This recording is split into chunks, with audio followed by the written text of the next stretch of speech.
வைத்திய ஆராய்ச்சி வைத்தியர் மாணவி மின்னழுத்தி தாதி மாணவி விமானி நோயாளி சாரதி அரிசி ஆகிய சொற்களில் 2-3 சொற்கள் தொடர்புள்ளதாகவும் 1-3 சொற்கள் தொடர்பற்றதாகவும் உள்ளன. அம்மூன்று சொற்களையும் எழுதுக. இங்க 9 சொற்களை கொடுத்துட்டு 2-3 சொற்கள் தொடர்புள்ளதாகவும் 1-3 சொற்கள் தொடர்பற்றதாகவும் இருக்கு. அம்மூன்று சொற்களையும் எழுத சொல்லுது.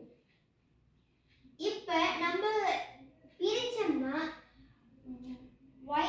வைத்தியரையும் தாதியும் நோயாளியும் வைத்தியசாலையில இருப்பாங்க.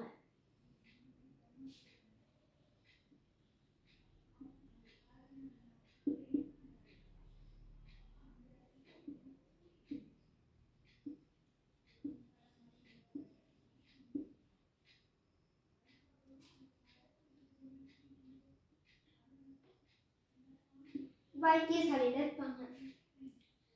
அடுத்து மாலுமியும் விமானியவும் சாரதி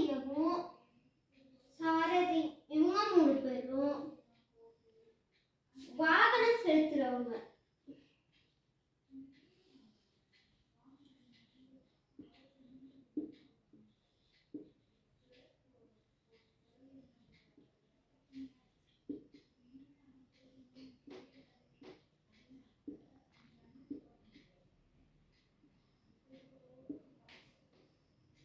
மீதி இருக்கிறது இப்ப 2-3 சொற்கள் தொடர்புள்ளதை செஞ்சாச்சு. மீதி இருக்கிறது மின்னழுத்தியும் மாணவியும் அரிசியும். அந்த 3 சொற்களையும் நம்ம ஒரு கூட்ட ஆக்க முடியாது. அப்ப இது அப்போ கூட்டமாக்க முடியாதது எதுனா மாணவி மின்னழுத்தி அரிசி.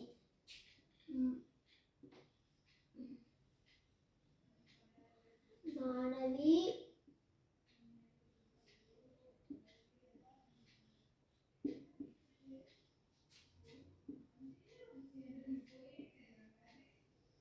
மின்னழுத்தி